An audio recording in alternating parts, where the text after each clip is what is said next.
Professional development and growth is very important to me.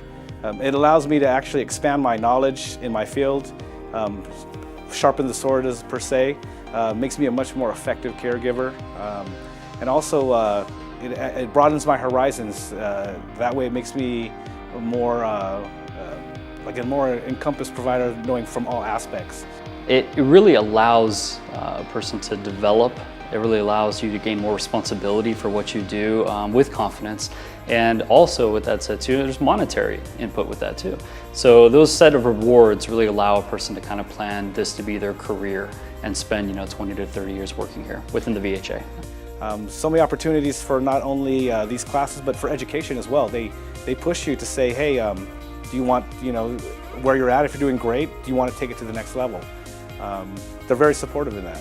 If I come to my manager requesting to attend a certain course, or saying like I feel like I need more practice in this certain area, or I feel like a certain rotation should be longer, I've never felt like I couldn't go to my manager for that.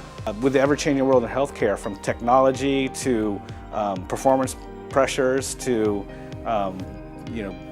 budgetary issues, and there's always something new and changing. Very dynamic environment, and that's why you have to stay on top of developing and being at the top, tip of the sword.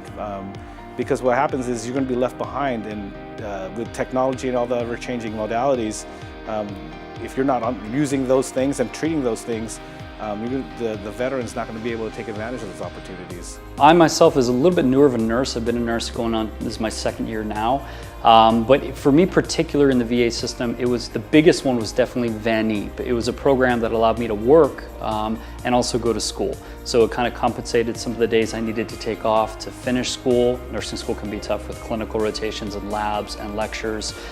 So it allowed me to take a little bit of time off to attend school at the same time, and then once I licensed, trained me for probably a good year, 12 months long, not just on one unit, but several units throughout the hospital. That was the ER, that was medical surgical unit, our ICU, our inpatient psychiatric unit, outpatient settings. So it allowed me, the VA I should say, invested the time and the money in me to really experience the entire VA system here, network with a lot of people, and kind of bridge a lot of the gaps that we have between our hospital units, ultimately to better our care for vets.